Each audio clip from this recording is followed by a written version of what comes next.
Bonjour à tous et bienvenue à vous. Merci d'être avec nous en ce début d'après-midi. Mon nom est Marine Giraud, je suis la gérante de la plateforme Actelmatch. Actelmatch est une plateforme d'organisation de web séminaires qui est dédiée au sujet d'innovation. Et aujourd'hui, nous abordons comment utiliser les sciences cognitives au bénéfice de votre équipe. Pour en débattre, nous avons le plaisir d'accueillir Frédéric Chabert, qui est cofondatrice de la société FNC, et Emma Villarem, qui est docteure en neurosciences cognitives et consultante chez Codix. Donc, pour votre confort, nous avons désactivé leur micro. Elles vous diront bonjour tout à l'heure quand on passera à leur intervention. Juste avant cela, je voudrais simplement vous montrer 2-3 éléments concernant l'interface pour que vous puissiez vous y retrouver. Alors, notamment important pour vous, vous avez en bas à gauche la possibilité d'écrire vos questions sur le chat. Donc, n'hésitez pas à écrire les questions dès à présent. On répondra certainement plutôt en fin de présentation pour éviter les redites avec la présentation. Mais n'hésitez pas à les lister. Et puis, vous pouvez poser vos questions soit de manière publique.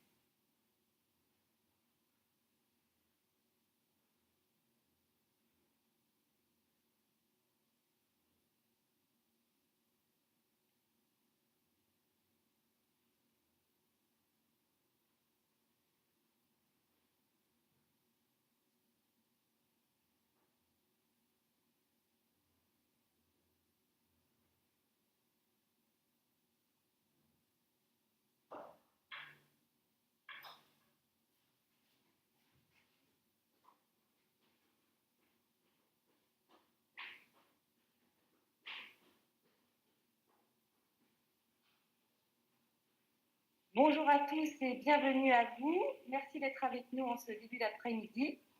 Mon nom est Marine Giraud, je suis la gérante de la plateforme Actelmatch. Actelmatch est une plateforme d'organisation de web séminaires qui est dédiée au sujet d'innovation. Et aujourd'hui, nous abordons comment utiliser les sciences cognitives au bénéfice de votre équipe. Pour en débattre, nous avons le plaisir d'accueillir Frédéric Chabert, qui est cofondatrice de la société FNC, et Emma Villarem, qui est docteure en neurosciences cognitives et consultante chez Codix. Donc, pour votre confort, nous avons désactivé leur micro. Elles vous diront bonjour tout à l'heure quand on passera à leur intervention. Juste avant cela, je voudrais simplement vous montrer 2-3 éléments concernant l'interface pour que vous puissiez vous y retrouver. Alors, notamment important pour vous, vous avez en bas à gauche la possibilité d'écrire vos questions sur le chat. Donc, n'hésitez pas à écrire les questions dès à présent. On répondra certainement plutôt en fin de présentation pour éviter les redites avec la présentation. Mais n'hésitez pas à les lister. Et puis, vous pouvez poser vos questions soit de manière publique, soit à l'un des intervenants, donc de manière privée. Donc, c'est un peu comme vous préférez. Vous avez un indicateur en haut à droite de l'interface qui vous permet de savoir comment vous vous situez en termes de connexion. Donc, s'il est vert, c'est bien. S'il est orange ou rouge, il peut être intéressant pour vous de vous connecter en filaire pour avoir une meilleure connexion. Et puis, sachez qu'à tout moment, vous pouvez basculer dans l'interface en mode plein écran, que ce soit pour la vidéoconférence, donc pour les vidéos des intervenants, que ce soit pour le partage du contenu, donc les transparents qui vont être présentés, ou que ce soit pour voir l'intégralité des questions du chat. Voilà, donc j'en ai terminé sur cette partie introductive. Je vais laisser la parole à nos intervenantes du jour et puis je vous retrouverai un peu plus tard au moment de la séance de questions-réponses. À tout à l'heure. Bonjour et bienvenue à notre webinaire. Donc, nous allons partager avec vous notre retour d'expérience sur ce que les sciences cognitives nous apprennent sur un travail d'équipe efficace. Donc, je suis Frédéric Chabert, cofondatrice d'FNC. Oui, bonjour, je suis Emma Villarem, docteur en neurosciences cognitives et associée dans une agence qui s'appelle Codix et qui travaille sur les sciences cognitives adaptées au monde du travail. Alors, au programme, donc, nous allons passer une grosse trentaine de minutes ensemble avec des présentations et ensuite nous aurons à peu près 15-20 minutes d'échange avec vous pour répondre à toutes vos questions. La présentation va se dérouler de la façon suivante. Tout d'abord, nous allons nous présenter avec Emma très rapidement, donc présenter FNC et Codix. Je reviendrai sur la genèse de nos travaux, pourquoi nous avons collaboré. Emma vous présentera son travail de recherche et les 8 traits de caractère pour un bon travail d'équipe. Je reviendrai ensuite sur les enseignements pratiques que nous avons pu en tirer pour vous présenter 7 clés pour un travail d'équipe efficace. Nous répondrons ensuite donc à vos questions. Alors, FNC tout d'abord. FNC, nous sommes une start-up incubée chez Paris Pionnière. Nous sommes spécialisés dans le travail collaboratif et nous avons développé un outil en ligne pour faire en sorte que vos projets et vos équipes cartonnent. Alors, cet outil il est composé de 3 parties. Donc, une partie qui permet de mesurer avec un test en ligne, c'est 60 questions, environ 10 minutes à passer, et ça permet de mesurer le potentiel collaboratif, donc son potentiel collaboratif. Il est basé sur les travaux que Emma vous présentera par la suite. Ensuite, ça nous permet du coup d'analyser la dynamique d'une équipe existante, une fois qu'on a collecté donc ces différents tests. Et ça peut, dans d'autres cas, pouvoir permettre de savoir quelles sont les personnes à mobiliser pour un projet. Et dans un troisième temps, notre outil permet de construire des actions, soit pour améliorer des équipes existantes, soit voire pour créer des équipes ad hoc en fonction d'un projet à développer. Bonjour, donc l'agence Cogix est une agence spécialisée en sciences cognitives qui propose un nouveau regard pour questionner et transformer le travail. Donc, notre approche, c'est d'utiliser les connaissances scientifiques sur le cerveau dans la littérature scientifique la plus récente et la plus innovante pour repenser le travail de demain. Donc, les sciences cognitives, c'est un ensemble de disciplines qui sont présentées là, qui vont des neurosciences, c'est-à-dire l'étude du cerveau, à la sociologie en passant par la psychologie. Et notre équipe est composée d'experts en sciences cognitives, donc 3 docteurs en sciences cognitives et un doctorant en philosophie, et des spécialistes de la transformation du travail. Et donc, on a vocation à accompagner les projets de transformation. Je vais revenir maintenant sur la genèse de nos travaux. Alors, pourquoi est-ce qu'on s'intéresse au travail collaboratif et au travail d'équipe ? Alors, en fait, vous le savez, 85% des métiers de demain n'existent pas encore aujourd'hui, donc il devient vraiment crucial de se pencher sur comment on fait bien fonctionner une équipe, comment on fait du bon travail collaboratif. Par ailleurs, les millennials représenteront 75% des équipes dans les entreprises à horizon 2025. Les millennials, donc, c'est une jeune génération hyper connectée qui plébiscite à 71%, selon une étude de Deloitte University, qui plébiscite donc à 71% les entreprises inclusives au sens de travail en équipe. Et enfin, vous l'aurez constaté, la transformation digitale touche tous les secteurs et 65% des entreprises disent que ça nécessite une transformation de leurs ressources humaines et seulement, en revanche, 6% ont vraiment mené cette réorganisation. Donc en fait, il y a vraiment des défis qui se posent aux managers et aux RH qu'il s'agit d'anticiper. Alors justement, chez FNC, nous sommes des spécialistes du travail collaboratif et de la gestion de projet. Et on a fait un constat, en fait, c'est qu'on passe 50% de notre temps de travail en entreprise, que l'on soit manager ou employé, à faire du travail en équipe, du travail collaboratif. Or, bien souvent, en fait, ce travail repose exclusivement sur les compétences seules des personnes que l'on va rassembler autour de la table. Mais en réalité, ce n'est pas parce qu'on a les bonnes compétences autour de la table qu'on va faire qu'une équipe fonctionne bien. En fait, ce sont les qualités personnelles des collaborateurs qui font en réalité la différence. C'est la raison pour laquelle, à l'été 2016, on s'est rapproché de Cogix et notamment de Emma, qui a mis en œuvre un travail de recherche qu'elle va vous présenter maintenant. Donc, pour répondre à ces questionnements-là, on a fait un constat d'abord, c'est que les tests existants qui sont utilisés aujourd'hui par les ressources humaines notamment, ont 3 grands problèmes. D'une part, ils sont non spécifiques, c'est-à-dire qu'en général, il s'agit d'une centaine de questions qui ont vocation à cibler la personnalité complète d'un individu. Or, on sait maintenant aujourd'hui que l'humain est riche et complexe, c'est que 100 questions ne suffisent pas à cibler la personnalité entière d'un individu, donc il y a un problème de non-spécificité.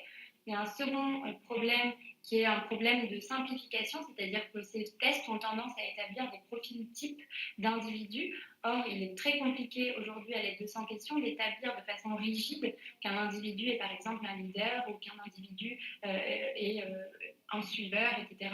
Donc, il y a un autre souci auquel on a voulu remédier, c'est le problème de la simplification. Et enfin, il y avait un problème de rigueur scientifique parce que la plupart de ces tests utilisent des ressources qui ne sont pas scientifiquement validées ou alors les sources sont difficilement accessibles et du coup, on peut difficilement attester de la validité scientifique de ces travaux. C'est pour ça qu'on a, du coup, dans un premier temps, mené une revue bibliographique pour essayer d'identifier les compétences qui favorisent la collaboration. Pour ça, on s'est penché sur les travaux de recherche les plus récents et les plus innovants en sciences cognitives et qui s'attachent à comprendre quels sont les traits de personnalité, les compétences personnelles qui sont intéressantes lorsqu'on travaille en équipe. Suite à ce travail, cette revue de la littérature scientifique, on a dégagé 8 traits de caractère qui nous ont paru clés et pertinents pour un travail collaboratif efficace. Et du coup, on a construit le test en ciblant ces 8 compétences clés. Il y a une troisième étape juste sur la slide précédente sur laquelle je vais passer rapidement, peut-être ça peut faire l'objet de questions après, mais il y a une validation ensuite sur le terrain qui est toujours en cours, c'est-à-dire qu'on fait passer le test et on affine le test au fur et à mesure des résultats qu'on obtient pour garantir la qualité scientifique de nos travaux, parce que ça se fait vraiment en deux temps. D'une part, on construit le test, et d'autre part, on s'assure que les compétences que l'on essaie de cibler, d'une part, on arrive à les cibler et qu'elles sont pertinentes pour le travail en équipe. Donc cette validation, elle prend toujours place aujourd'hui, elle va se poursuivre jusqu'à ce qu'on soit entièrement satisfait de la qualité scientifique de nos travaux. Donc maintenant, je vais passer aux 8 traits qui nous ont intéressés pour construire le test EPENSI. Il y a un premier trait qui s'appelle l'estime de soi. Donc l'estime de soi, ça correspond à la proportion d'un individu à avoir confiance en lui, d'avoir confiance en ses idées. Cette capacité, lorsqu'elle est développée, lorsque l'on a une bonne estime de soi, on va prendre part au débat plus facilement, on va s'engager dans le débat puisqu'on a une bonne représentation de nous-mêmes. Cette première compétence, qualité, trait de personnalité va être d'autant plus mise en valeur par la capacité à évaluer son efficacité. Donc c'est le deuxième trait, l'efficacité, ou auto-évaluation de l'efficacité. Ce trait-là correspond à la capacité d'un individu à juger de la pertinence de ses idées, à juger de ses propres capacités. Ensuite, l'extraversion va caractériser la propension d'un individu à pouvoir communiquer ses idées. Donc on voit que ce triptyque de traits, donc l'estime de soi, avoir une bonne confiance en soi, l'efficacité, savoir faire le tri entre les idées qui sont pertinentes ou moins pertinentes, et l'extraversion qui est la propension à expliquer ses idées, ce triptyque-là va permettre à un individu d'être plus confortable dans le débat et de partager avec les membres de son groupe. Il y a un quatrième trait de caractère qui est pertinent, qui est la conscienciosité. Donc ça, dans le langage courant, c'est un mot qui n'est pas très employé, mais ça correspond au caractère consciencieux d'un individu, à son degré d'engagement dans une tâche. Donc un individu qui est consciencieux, il va s'atteler aux tâches qu'on lui confie, il va être fiable aux yeux du groupe. Donc avoir un bon niveau de conscienciosité, c'est aussi une compétence qui est clé parce que ça veut dire qu'on ne va pas se comporter comme on l'appelle dans la recherche en passager clandestin, c'est-à-dire on va être membre du groupe et on va mener à bien les tâches qui nous sont confiées. Ensuite, il y a d'autres compétences qui là vont avoir un versant un peu plus social. Donc une première compétence qui est l'agréabilité. Donc l'agréabilité, ça vient de l'étymologie agréer, donc être d'accord. L'agréabilité d'un individu, c'est sa propension à être d'accord avec les individus de son groupe, c'est-à-dire à montrer son accord, à ne pas être dans le rejet systématique des idées qui lui sont présentées. Donc un individu agréable dans un groupe est un bon élément car il va être dans la bienveillance et va faciliter. Ça, c'est aussi reposé sur le fait que l'individu, par exemple, a une bonne appartenance à son groupe. L'appartenance à un groupe, d'abord, ça caractérise la propension d'un individu à s'identifier à un groupe donné. Donc l'être humain a un besoin impérieux d'appartenir à un groupe social, et cette qualité, donc, elle varie entre les individus, et plus un individu se sent appartenir à un groupe, plus il va être identifié et aimé le groupe, et plus la réussite du groupe sera sa réussite personnelle. Donc un bon niveau d'appartenance au groupe, ça garantit que l'effort engagé d'un individu se fait au profit du groupe, car il se sent appartenir à ce groupe très fortement. Ensuite, il y a le neuroticisme. Donc, le neuroticisme, c'est un trait de caractère qui caractérise la propension à avoir des idées ou des sentiments ou des émotions négatives. Donc, les individus qui ont un haut degré de neuroticisme ont tendance à être refermés sur eux-mêmes car ils sont préoccupés par des sentiments négatifs ou des émotions négatives. Et en général, ce trait de caractère-là ne favorise pas l'échange avec les individus du groupe. Donc, on va faire attention que ce trait ne soit pas trop extrême dans un groupe, car il peut rendre le travail d'équipe compliqué. Et enfin, il y a une dernière dimension, c'est l'évaluation de ses compétences, car la recherche a montré de nombreuses fois maintenant que les individus travaillent mieux ensemble lorsqu'ils ont le même niveau de compétences. Donc, ce dernier aspect-là nous permet en fait de mesurer le niveau de compétences perçues des individus et va nous permettre de mieux composer les groupes, car des groupes qui ont un niveau de compétences similaire travaillent mieux ensemble. Donc, je vais laisser la parole à Frédéric pour la suite. Oui, donc à partir de ces traits de caractère, on peut définir la dynamique globale de l'équipe en regardant les similitudes et les divergences entre ses membres. Ça peut permettre donc d'obtenir une dynamique, un panorama d'une dynamique d'équipe objective et mesurée, puisque soutenue par des données concrètes. On va pouvoir regarder les moyennes et les écarts types, ce qui va nous permettre d'en tirer des points forts et des axes d'amélioration pour l'équipe. Finalement, on met des mots sur des situations. Et enfin, on peut en déduire des recommandations concrètes. Donc ici, je vous présente un exemple de ce qu'on peut obtenir. Donc comme vous le voyez, on regarde à la fois des moyennes et des écarts types. Comme le disait Emma, donc nous n'avons pas besoin de définir des profils types en fonction d'une sorte d'équipe de référence, puisque en réalité, ce qu'on regarde, c'est la dynamique de l'équipe. Du coup, ça nous permet de garder anonymes les données individuelles. Donc finalement, on peut dire qu'il n'y a pas de bonne ou de mauvaise réponse dans le cadre de cette évaluation, puisque c'est vraiment la dynamique du groupe qui est regardée. Donc grâce à ces traits de caractère définis, on peut aller assez loin dans les forces et les points d'attention pour une équipe. Alors à titre d'exemple sur l'exemple d'analyse que je vous ai prise ici, donc là on ressort par exemple 3 forces pour cette équipe. Donc 3 traits de caractère qui sont largement partagés par l'équipe. Par exemple, ici, l'équipe sait bien évaluer ses compétences. Donc, ce qui lui permettra de prendre la parole, par exemple, à bon escient, et parce que chacun sait juger de la pertinence de ses idées avec justesse. Un autre trait très partagé dans cette équipe, c'est l'agréabilité. Donc, ça va être une équipe qui a à cœur d'avoir une ambiance chaleureuse dans ses relations entre les membres. Et enfin, dans cette équipe, il y avait une appartenance au groupe forte également et très partagée, ce qui fait que finalement, les membres de l'équipe font du travail collectif un peu leur propre travail. En parallèle, on peut regarder également des pistes d'amélioration. Donc là, plutôt des traits qui ne sont pas largement partagés par l'équipe. Donc dans cette équipe, l'extraversion n'était pas particulièrement partagée, ou en tout cas n'est pas un trait très fort de l'équipe. Donc ça peut vouloir dire que finalement, il y aura des gens qui vont avoir tendance à bien prendre la parole quand d'autres la prendront moins. Donc c'est une équipe dans laquelle il faut veiller à ce que la parole soit le mieux répartie possible. Par ailleurs, dans cette équipe, le neuroticisme est d'un niveau moyen et surtout assez divergent en fonction des personnes. Ce qui signifie que certaines personnes vont être préoccupées par des pensées négatives et donc ça peut pénaliser le travail d'équipe. Et enfin, l'estime de soi, dans cet exemple, c'est un trait de caractère qui n'est pas non plus partagé par tous, ce qui fait qu'il y a certaines personnes qui vont avoir tendance à se mettre spontanément au centre de la discussion, pendant que d'autres vont avoir plus de réticence à le faire.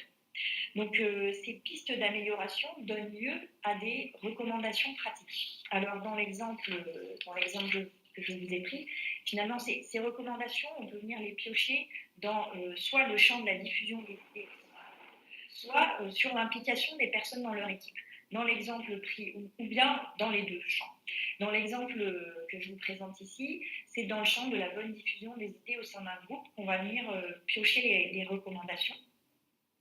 Alors, pour répondre à cette problématique d'extraversion, une des recommandations, c'est de faciliter la prise de parole en mettant les membres de l'équipe à l'aise, en modérant les contributions de chacun, puisque du coup, il y en a certains qui vont avoir tendance à facilement prendre la parole pendant que d'autres non, et d'encourager les échanges. Par ailleurs, par rapport à l'estime de soi et au neuroticisme, une des recommandations, c'est de rassurer son équipe en créant une ambiance de travail sereine, en encourageant la communication amicale, en faisant en sorte d'écouter avec attention tous les membres de l'équipe pour bien les rassurer. Voilà pour les recommandations sur cette équipe. Et je vous propose maintenant de passer peut-être à la partie qui vous intrigue le plus ou sur laquelle vous avez peut-être le plus de questions. C'est notre retour d'expérience. Donc, je vous propose de partager avec vous les 7 clés pour un travail d'équipe efficace. Alors, nous reposons finalement cette proposition de 7 clés sur notre retour d'expérience sur une quinzaine d'équipes sur lesquelles nous avons accompagné jusqu'à maintenant.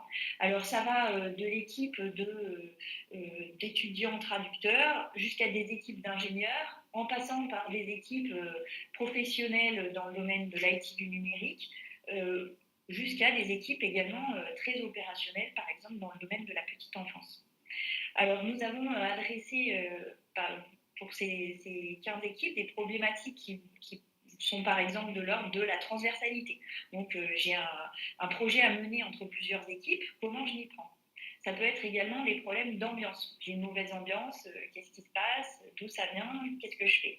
Ça peut être des problématiques d'efficacité. Mon projet n'avance pas, j'arrive pas à mobiliser mes équipes, comment booster ce projet? Et enfin, nous avons également été sollicités pour des problématiques de team building. Donc, j'ai un nouveau projet. Comment motiver ma nouvelle équipe pour faire en sorte que ça se passe bien? Alors, les fameuses 7 clés. Alors, dans les équipes, finalement, il faut veiller à 7 points. Donc, le premier, c'est se faire confiance. En fait, de la confiance que chacun des membres de l'équipe a en soi et en ses idées, va dépendre sa volonté de défendre et d'assumer ses opinions. Donc, il faut veiller à faire en sorte que finalement tous les membres de l'équipe se fassent confiance. Ensuite, il faut veiller à ce que chacun participe au débat. Parce qu'une personne extravertie, ce sera une richesse pour le collectif, et donc elle aura tendance à proposer un grand nombre d'idées par rapport à quelqu'un qui sera moins extraverti. Et donc, l'idée, c'est de réussir à rééquilibrer la prise de parole. Par ailleurs, il s'agit de veiller à ce que chacun puisse défendre ses idées et être persuasif, puisque du coup, une forte capacité de persuasion, ça va permettre de bien transmettre ses idées et donc de permettre une meilleure diffusion des idées au sein du groupe. Notre 4e point, c'est que chacun soit open, dans le sens, des personnes agréables seront précieuses pour le travail de groupe parce qu'elles vont encourager naturellement les autres à exprimer leur opinion. Donc, il faut arriver là aussi à contrebalancer et faire en sorte que tout le monde joue le jeu et soit le plus open possible. Le 5e point, c'est savoir faire le tri. Ben oui, parce que si chacun sait quand il peut et il doit contribuer à l'échange, ou quand il ne doit pas contribuer à l'échange parce que ce n'est pas dans son champ de compétences, on aura un échange global qui sera plus fructueux. Le 6e point, c'est faire des résultats du groupe une réussite personnelle et donc arriver à entraîner tout le monde, puisque, comme on l'a vu dans le travail de recherche et dans notre constat sur le terrain aussi, c'est on s'investit beaucoup plus dans le travail collectif si chacun se sent impliqué dans la réussite du groupe. Et enfin, il s'agit de faire en sorte que les gens soient là et vraiment. Et comme le disait Emma, d'éviter les gens qui sont des passagers clandestins. Voilà pour les 7 clés que nous vous proposons. Et vous pouvez peut-être maintenant vous demander, finalement, comment est-ce qu'on utilise le diagnostic qu'on peut remettre au travers de ces traits de caractère. Alors, en fait, c'est un peu à chaque équipe son appropriation. Finalement, chacun utilise les résultats un peu à sa manière. Je peux vous faire part ici de quelques cas que nous avons rencontrés sur le terrain. Alors, par exemple, un chef d'équipe a décidé de co-construire un plan d'action pour améliorer la dynamique de son équipe. C'était une équipe dans laquelle on avait détecté qu'il fallait rassurer les membres de l'équipe, et donc ils ont décidé de s'y mettre ensemble et de construire le plan d'action pour faire en sorte qu'on puisse suivre et savoir à chaque instant ce qui se passe dans la hiérarchie et pouvoir suivre chacune des décisions, avoir le plus d'informations possible. Ça peut être utilisé pour manager le changement. Par exemple, un manager a décidé d'utiliser le diagnostic pour partager les résultats avec des coachs internes, voire des psychologues en interne, pour aller plus loin collectivement et aussi individuellement. Ça peut être pour améliorer l'efficacité opérationnelle de son équipe, ou bien pour défendre son équipe vis-à-vis de sa hiérarchie. On avait eu un cas où l'équipe était vraiment super, et du coup la chef d'équipe a décidé d'utiliser le diagnostic pour dire voilà, préservons cette bonne ambiance de travail, tirons profit de cette bonne dynamique et préservons-la.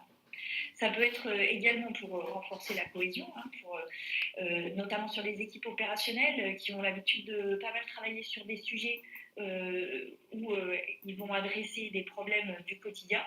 Et ben, ça peut être bien de renforcer la cohésion, par exemple, en mettant en place un événement type building, pour non seulement parler de ces problèmes, mais aussi pour bien souder l'équipe.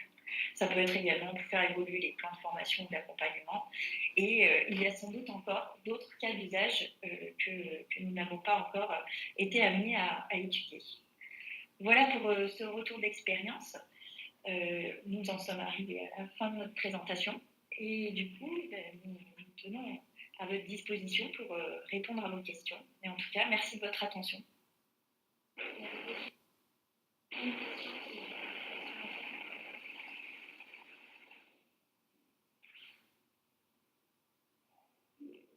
Merci beaucoup pour cette intervention. Merci pour la présentation. Donc là, on va passer à la séance de questions-réponses. On va prendre la question de Clémence qui demande quel est le retour des membres des équipes qui ont eu cette analyse. Les retours des membres de cette équipe, alors celle-ci plus particulièrement, ça a été un retour positif, alors notamment du chef d'équipe, qui du coup, c'était en fait le premier exemple dont je vous ai parlé, qui a décidé de co-construire un plan d'action pour améliorer et mettre en place des outils pour rassurer, faire en sorte que chacun ait la bonne information au bon moment et soit rassuré sur la transparence de l'information.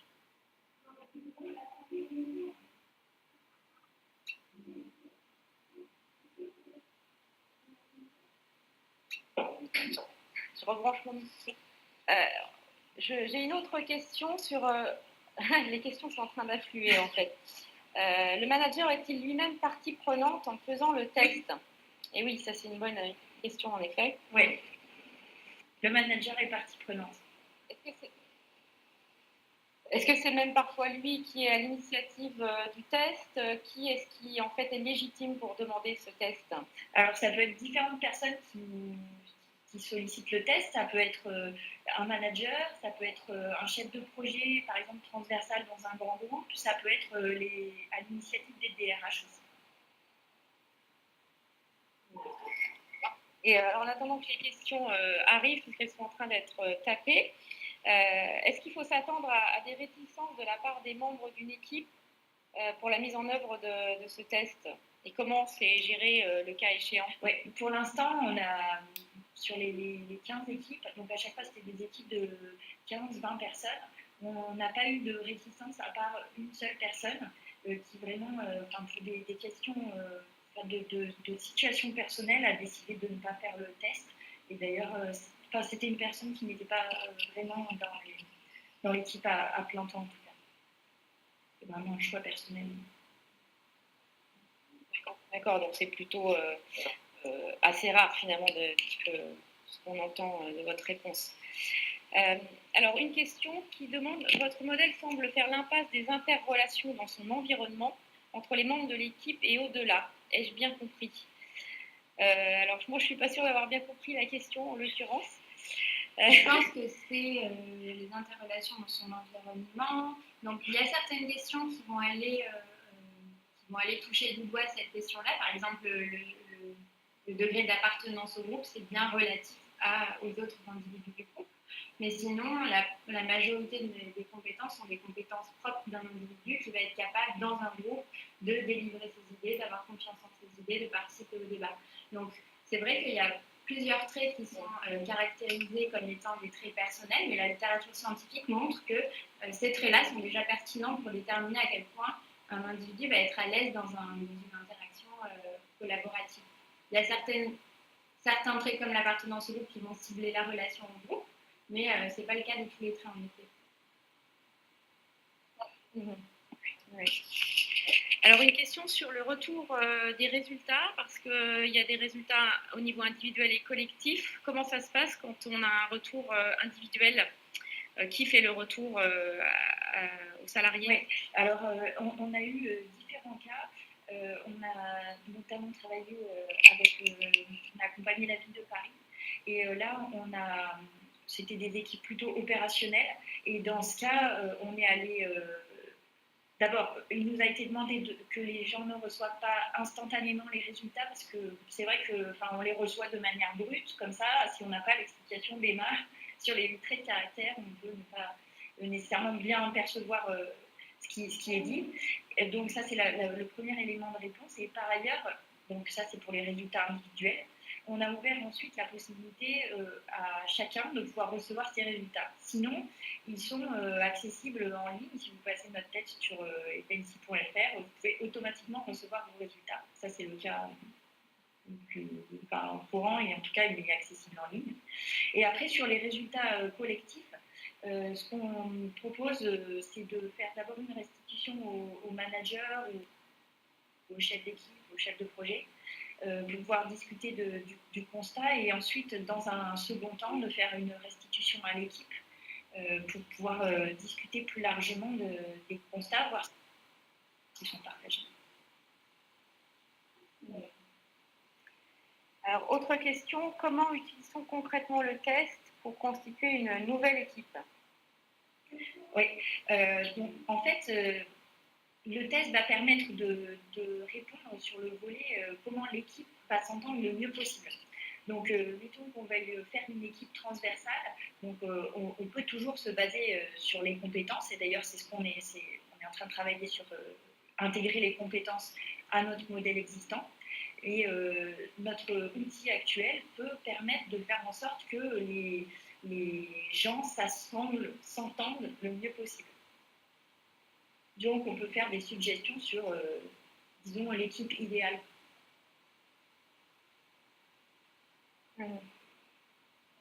Alors, justement, dans la démarche de réponse aux questions, comment fait-on pour s'assurer de la justesse de la réponse du collaborateur, qui peut avoir finalement une analyse qui n'est pas celle des autres sur sa propre personne? Exemple, on lui demande s'il est extraverti, et puis il dit que oui, mais il ne l'est pas forcément aux yeux des autres. Alors, comment ça se passe?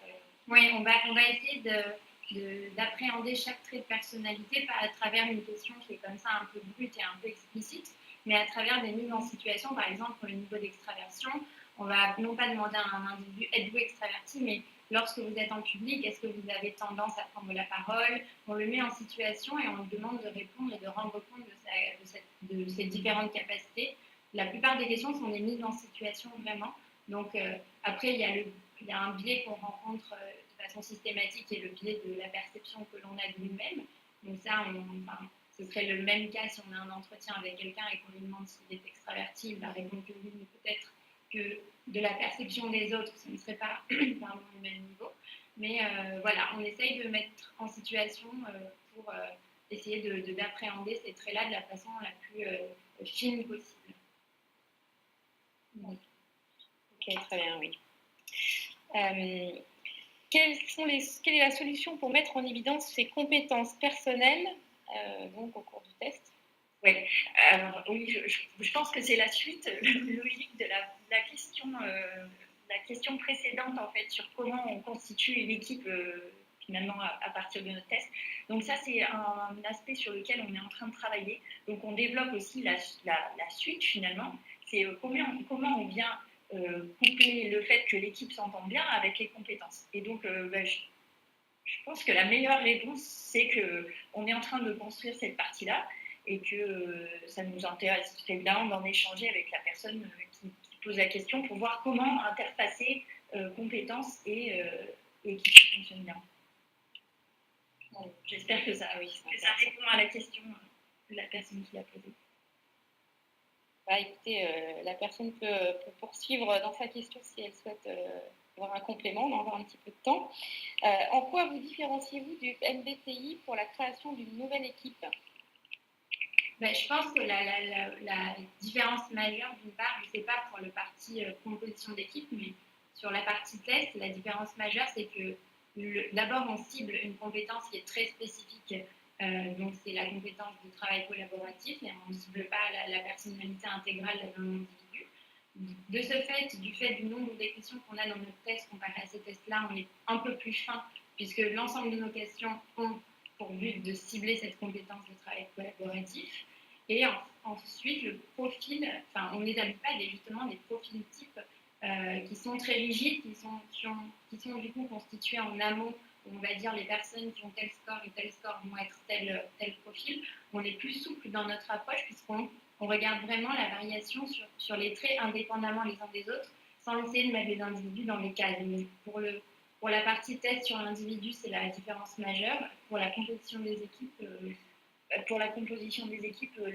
c'est un peu dans la même lignée, c'est-à-dire que, mettons qu'on recherche, sur beaucoup de tests, par exemple, on vient dire, on recherche, je ne sais pas, un commercial et on vient comparer le profil de la personne avec le profil de commerciaux qui ont passé des tests depuis des dizaines ou des milliers de tests. Mais ce système ne nous semble pas du tout évolutif par rapport au constat que je posais tout à l'heure, c'est-à-dire que les métiers de demain n'existent pas encore aujourd'hui. Donc en fait, si on vient mettre les gens dans des cases, on n'est pas du tout évolutif. Donc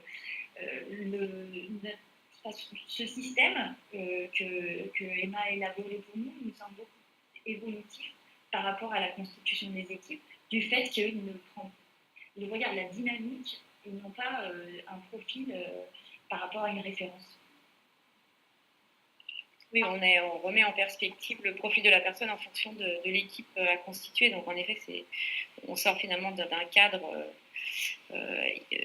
historique de qualification. Alors, autre question, quel est l'impact de l'organisation hiérarchique, horizontale, verticale, décentralisée, etc., de l'équipe sur son fonctionnement et sur les indicateurs ?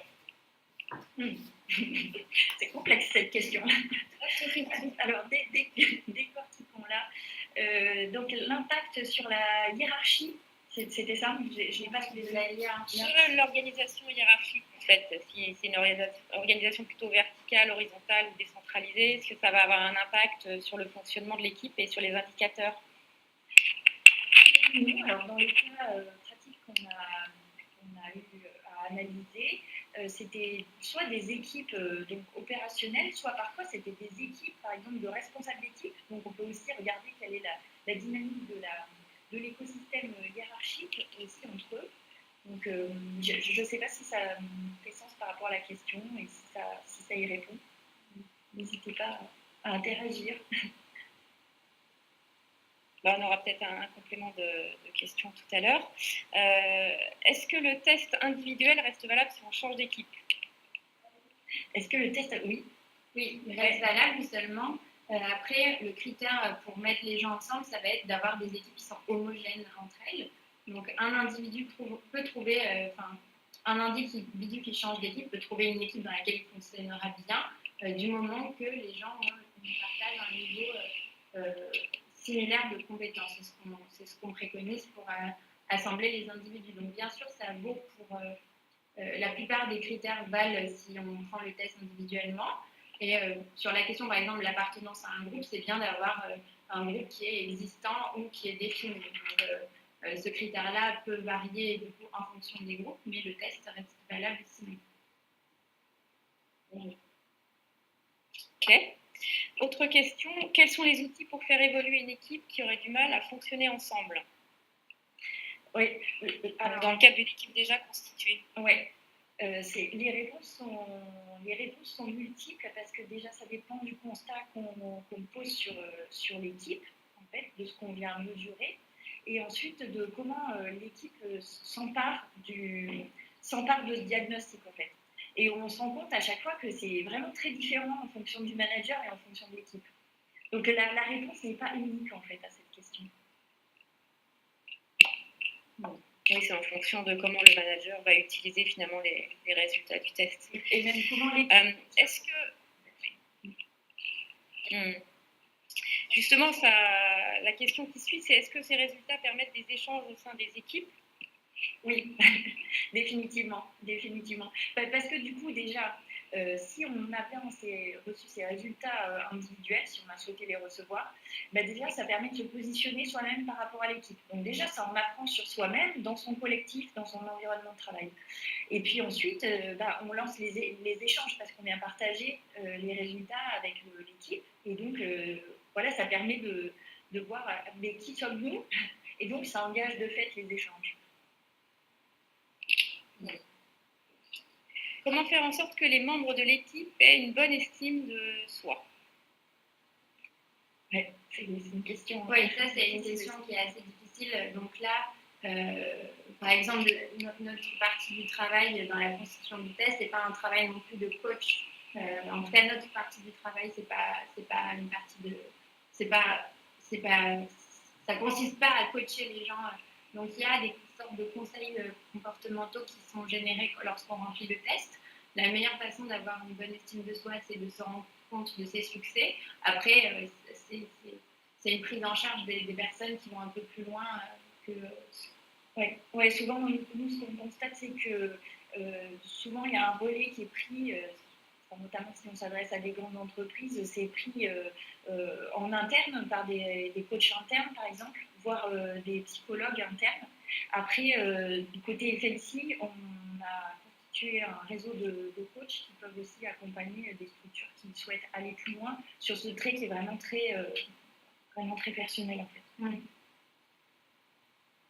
Oui, c'est tout à fait, votre réponse va tout à fait dans le sens de la question qui suivait, qui était quel accompagnement proposez-vous aux équipes au niveau collectif et au niveau individuel après les résultats des tests? Donc, vous avez parlé plutôt des accompagnements individuels. Est-ce qu'au niveau des accompagnements collectifs, vous avez aussi un niveau de prestation ou d'accompagnement? Oui, alors c'est pareil, on a identifié un certain nombre de coachs qui font du coaching de groupe, et donc c'est pareil, on peut co-construire des solutions adaptées à l'équipe en couplant le diagnostic avec les propositions des coachs et en fonction de ce que l'équipe veut mettre en place.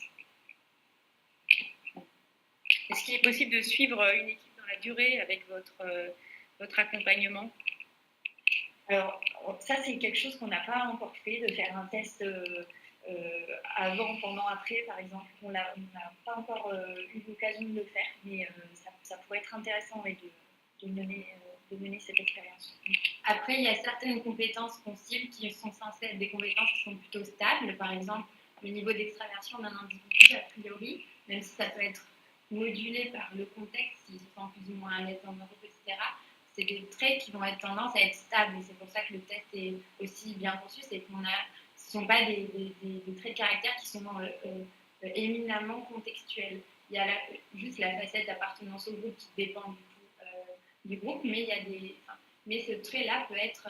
D'ailleurs, quand on montait le test, on s'est posé la question de prendre, par exemple, comme point de repère pour l'appartenance au groupe, l'appartenance à son groupe d'amis ou à son groupe familial. En fait, les individus qui ont une forte propension à se sentir attachés à leur groupe, ça peut être décliné dans du groupe familial au groupe amical ou à l'environnement professionnel. Donc, ce trait-là, il va peut-être varier, mais la majorité des traits sont plutôt des traits qui sont stables. Mais à voir, on aimerait bien tester, oui, clairement. Ok. Autre question, quelle est la différence avec le test Bell-Bain? Non, je ne connais pas, c'est peut-être connu. Oui, en fait, de ce que j'en ai vu, c'est un test pareil qui vient regarder par rapport à des références et des profils. Donc, c'est un test qui me semble pareil, pas évolutif en fonction des Ouais, pas aussi souple que ce qu'on propose. Finalement, ce serait la même critique, entre guillemets, le même écueil que les autres tests, c'est qu'il y a des catégories préétablies. Et que du coup, on fait rentrer les gens dans des cases alors que c'est pas si simple. Oui, c'est ce qui semble transparaître de votre intervention, c'est qu'on est sur quelque chose de plus flexible et évolutif que les tests sur lesquels on a eu des interventions, c'est-à-dire qu'ils sont plus classiques et ne prennent peut-être pas en compte aussi bien les évolutions des profils ou des nouvelles équipes à concevoir. J'espère que le micro n'est pas trop gênant. On a une autre question. Donc, pour un groupe qui fonctionne, l'important est-il le même niveau de compétences ou la complémentarité des compétences? Alors, ce que va cibler le test, a priori, c'est le niveau de compétence, c'est pas le type de compétence, parce qu'il peut y avoir des... Après, sur la question complémentarité, c'est un autre aspect qui est pas récupéré par le test en lui-même. Mais du coup, j'imagine que ça dépend du problème aussi. Oui, c'est ça dépend déjà aussi de ce qu'on met derrière le terme compétence, parce que dans notre système, comme vous l'aurez compris, en fait, les compétences qu'on vient mesurer, c'est des compétences, c'est des traits de personnalité en réalité. Après, la complémentarité des compétences au sens, disons, métier ou savoir-faire, là, c'est encore différent, mais c'est quelque chose que à ce stade, on n'a pas encore intégré au test qu'on a reconstruit. Okay, très bien. Ça, okay, très bien. Alors, on va arriver au terme du temps qu'on avait souhaité impartir à cette présentation. Si vous avez encore des dernières questions, n'hésitez pas à les poser rapidement. On a... Peut-être ce qui serait intéressant, c'est de savoir comment vous intervenez auprès des clients. Quelles sont les étapes de mise en œuvre de votre prestation? Oui. Alors, c'est un peu ce que je présentais côté Fancy sur notre outil. Donc, la première étape, c'est une étape de passage du test individuel, donc qui permet de savoir quel est son potentiel collaboratif. Donc ça, c'est une étape qu'on peut accompagner sur le terrain. C'est ce qu'on a déjà fait pour certains clients. Le passage du test, ça peut être un moment où il faut expliquer quelle est la démarche, comment ça fonctionne. Ensuite, il y a une étape d'analyse, donc il y a un posé de diagnostic une fois qu'on a collecté tous les tests. Et ensuite, il y a une partie restitution que pareil, on se propose d'accompagner sur le terrain plus ou moins fortement en fonction du besoin de la personne qui est commanditaire. Voilà. Après, sur le volet plus compétences que j'ai vu transparaître au travers de différentes questions, ça c'est quelque chose qu'on a dans les cartons, comment construire l'équipe idéale et faire en sorte qu'on vienne adjoindre à ce système une mesure aussi des compétences, voire des savoir-faire. Donc ça c'est quelque chose qu'on a dans les cartons et que typiquement on recherche des terrains d'expérimentation pour ce genre de situation. Alors on a une question sur combien ça coûte? Oui.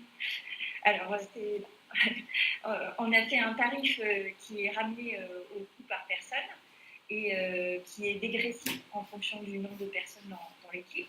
Et là-dessus, on propose, en fonction du service qu'on a apporté pour le temps passé sur le terrain, on propose d'y rajouter des coûts de prestation de service au temps passé. D'accord. Donc un tarif qui va évoluer en fonction du nombre de personnes et puis de l'accompagnement que vous proposez en parallèle. Oui, c'est ça. Très bien. Ouais. Ok. Bien. Oui, voilà, c'est ça. Et du service. Ok, très bien. Bah, écoutez, on n'a plus d'autres questions. Ah, on a des questions à venir visiblement, qui ne sont pas encore matérialisées sur l'interface. Moi, est-ce qu'on peut on pourra envoyer des présentations aux participants, Frédéric? Oui, bien sûr, ouais. Sans souci. Très bien, donc on vous enverra la présentation. Alors, on a, disons, une demande de précision sur la partie tarifaire, au-delà de votre premier retour. Un ordre de grandeur, en l'occurrence. C'est Ouais, c'est environ de l'ordre d'une centaine d'euros par personne. Mais c'est, comme je le disais, c'est dégressif, donc voilà. Ok. On est à votre disposition pour en Voilà, parler. ça sera intéressant si vous avez un intérêt sur cette prestation, de discuter avec FNC pour pouvoir calibrer un peu mieux les contours de la prestation en fonction de l'équipe en question. Très bien, bah, écoutez, on va bientôt clôturer la séance. Merci à nos participants. Merci Frédéric et merci Emma de votre intervention. Merci de votre écoute. Bonne après-midi à tous et à bientôt.